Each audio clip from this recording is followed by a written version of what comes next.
Shalom, saudara yang dikasihi Tuhan. Apa kabar saudara? Saya berdoa saudara dalam keadaan baik, sehat, kuat, serta berlimpah dengan ucapan syukur. Firman Tuhan datang kepada kita, Kristen yang sejati. Sebelumnya, marilah kita berdoa.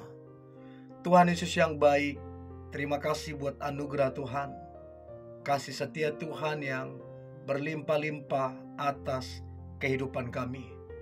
Kalau sebentar kami akan merenungkan firman-Mu, urapilah kami Tuhan, agar kami memperoleh pengertian, terlebih kami menjadi pelaku firman-Mu. Kami percaya firman ini akan mengubahkan kami, menguatkan kami, serta memberkati kehidupan kami.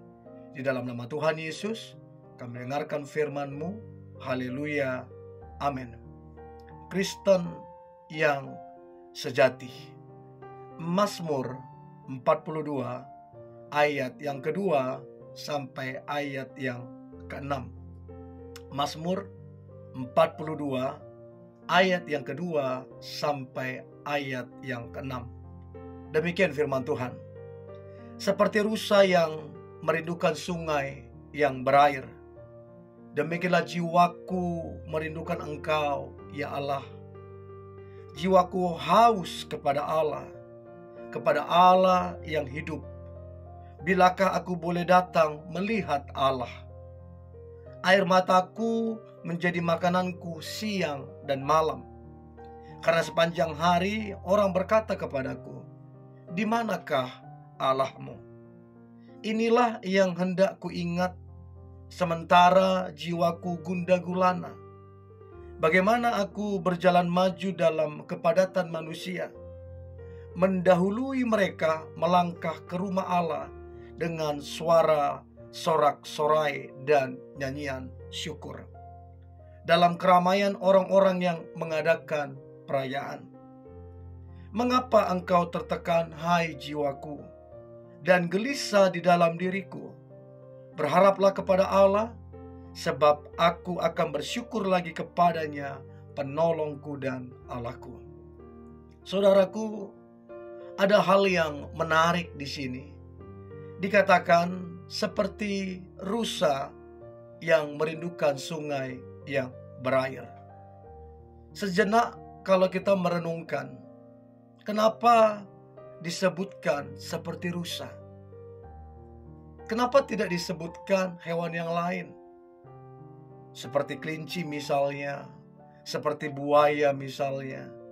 Kenapa dikatakan seperti rusa? Nah, saya percaya saudara, apapun yang Alkitab tuliskan ada maksud, ada tujuan Tuhan yang ilahi. Saudara, rusa didesain Tuhan, dibentuk Tuhan, itu punya keunikan. Jadi rusa ini punya bau yang begitu khas baunya. Nah, apabila rusa diburu sama pemangsa, maka rusa ini gampang dideteksi dari baunya, saudara. Dan waktu dia diburu, maka rusa ini punya insting untuk kemudian dia mencari sungai yang berair. Dan apabila dia ketemu sungai yang berair, maka rusa ini akan berendam di dalam. Dan waktu dia berendam di dalam, maka bau atau aroma daripada si rusa ini hilang dari pemangsa. Artinya saudara, dia aman ketika berendam di dalam aliran sungai.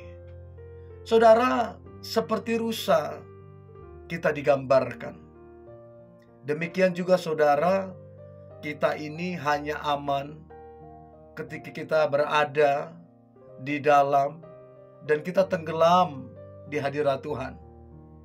Firman Tuhan berkata bahwa pencuri, dia datang untuk mencuri. Si jahat dia datang untuk membunuh dan membinasakan. Setiap waktu dia mencari pemangsa. Dia cari mangsa untuk dia mangsa. Jadi kita hanya aman tinggal di dalam hadirat Tuhan. Nah, kita digambarkan seperti rusa. Kita aman di dalam hadirat Tuhan. Lalu kemudian di ayat ketiga dikatakan, jiwaku haus kepada Allah yang hidup. Jadi ada satu kehausan akan Allah yang hidup. Saudara, Kristen yang sejati identik dengan kehausan dan kelaparan akan Allah. Jadi orang yang haus, orang yang lapar akan Allah, mereka adalah orang-orang yang disebut dengan Kristen yang sejati. Karena lapar, karena haus. Hanya orang yang haus akan minum banyak, akan dipuaskan. Hanya orang lapar akan makan banyak, akan dikenyangkan. Karena haus dan lapar. Saudara, Alkitab mencatat berbahagialah mereka yang lapar dan haus, sebab mereka akan dipuaskan dan dikenyangkan. Orang yang sehat, saudaraku, biasa lapar dan haus. Sama halnya dengan saudara, setengah jam lagi, sejam lagi, 5 jam lagi, atau 1 hari lagi, saudara pasti akan haus.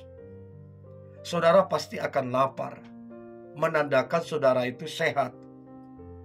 Jadi orang sehat normal lapar dan haus. Jadi Kristen yang sehat normal, rasa lapar, rasa haus akan Tuhan itu tinggi sekali.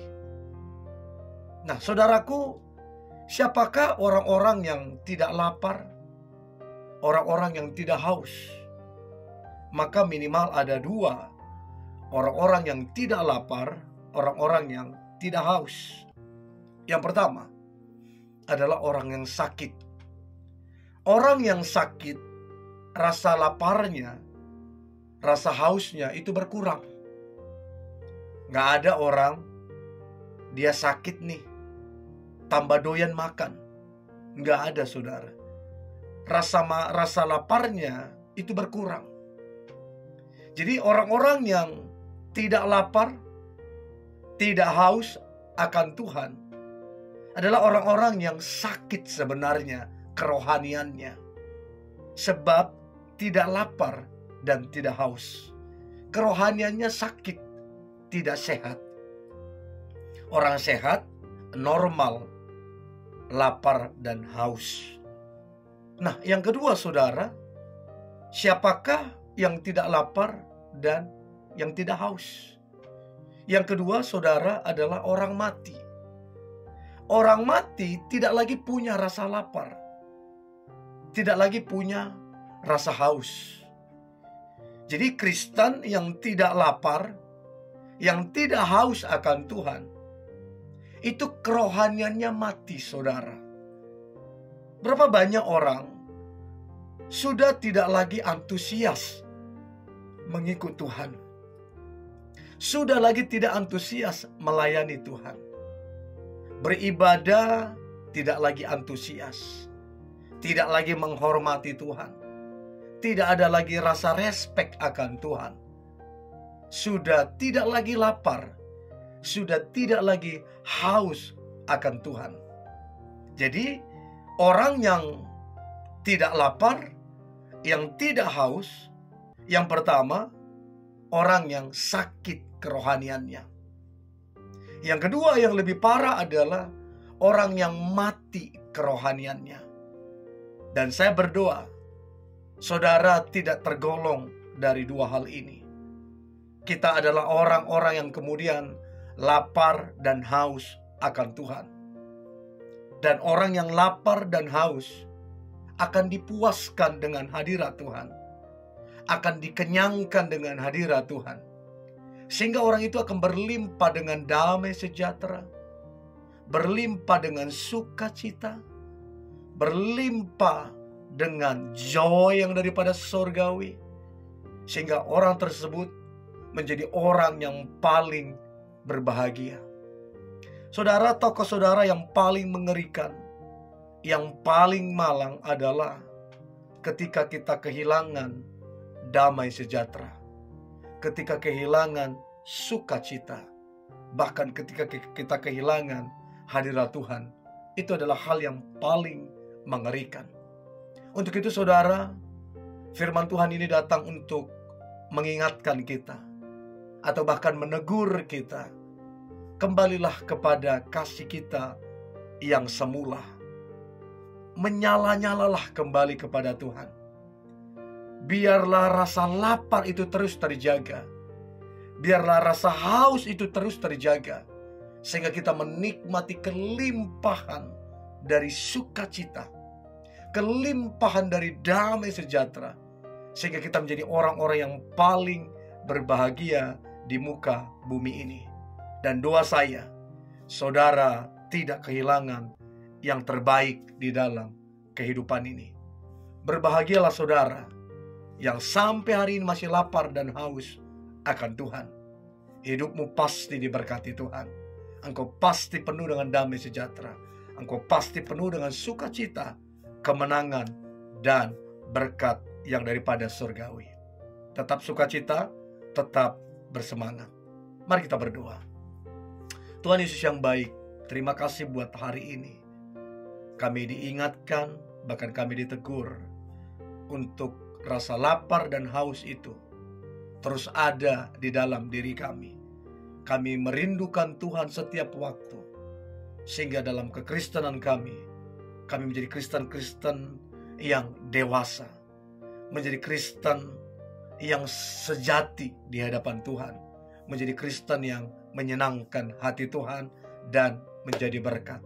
Diberkati umatmu, diberkati keluarganya, diberkati pekerjaan mereka. Di dalam nama Tuhan Yesus kami percaya sepanjang hari ini Tuhan berkati, dan sepanjang tahun ini juga Tuhan berkati. Di dalam nama Tuhan Yesus kami berdoa dan mengucap syukur. Haleluya. Amin.